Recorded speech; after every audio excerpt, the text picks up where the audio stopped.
thing I want to say to people of God. Also, you can't be afraid. We can't be afraid to ask for help when we need help. Now, nobody in this earth, I don't think anybody in this earth is just a mind reader. Now, some people may be spiritually gifted to pick up on things, but nobody is a mind reader to another adult. And sometimes some of you have things that you want to do, but you be a little nervous, and then sometimes the enemy might play on your mind, or your own thoughts might play on your mind and say, no, I ain't gonna bother him, or I ain't gonna bother her, or she ain't gonna help me, or she won't answer this question. But you don't know.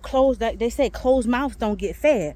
Now sometimes people can get a little frustrated with you because they can kind of pick up on your weird vibes, and they see you moving in a way they don't understand.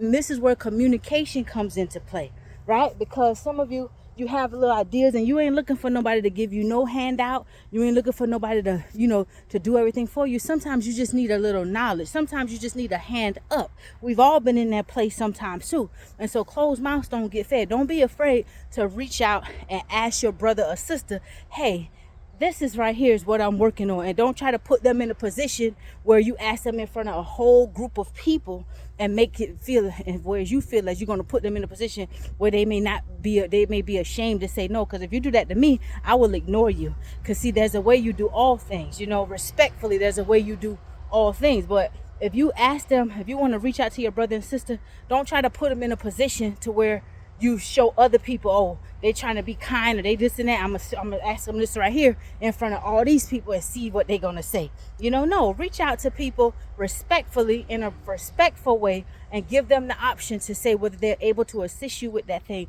or do that thing for you. And then you might not like their response, but you have to go with it. Now, if you know that they can help you and they deliberately are just selfish and self-seeking and don't want to help you or try to make it hard for you, that's between them and God. You keep moving, don't give up. God will send somebody else along that way.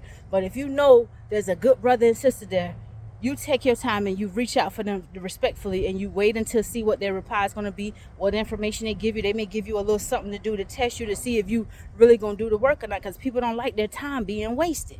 And they may tell you to do something, see how you respond. They may tell you no initially just to see your reaction. Sometimes when people tell you no and you start becoming disrespectful, that lets them know not to even deal with you, period. Because nobody don't have to do nothing for us, right? It's good when another brother or sister can help you, but nobody don't have to do nothing. And I find myself pulling back support from some people who I have tried to help younger than me, and they became very disrespectful, and I wasn't the issue. I didn't do nothing wrong for them. One even came back and swallowed his pride and told me, you wasn't only, the Lord put in my spirit, you was only trying to help me, and I was sitting there being all rude and disrespectful to you or whatever. You didn't deserve that. They apologized, but after some time, then I start back supporting. Did they start being rude and disrespectful again?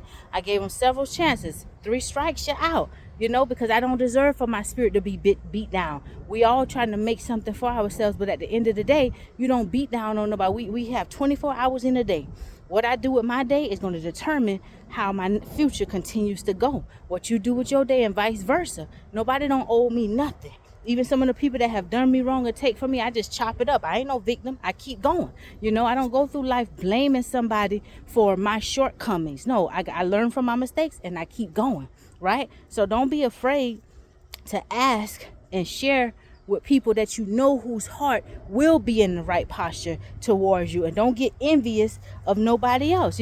Sometimes you could even have older brothers and sisters. They get envious of their younger brothers and sisters, where it shouldn't be like that. You should be encouraging them. People need encouragement. This life get hard. People have to struggle sometimes through this life. Nobody don't need you beating down on them. And then when somebody finally pull themselves out of a pit, out of a mud pit, or finally climbed over a mountain, you don't know how long some people been climbing that mountain and things that they've been climbing. But when somebody finally climb over a mountain, and then here come you go beating down on them, or here come you trying to make them feel bad. People don't need that. People don't deserve that, right? That's just my little 2 cents. So anyway, y'all have a blessed day. Don't close mouth, don't get fed either.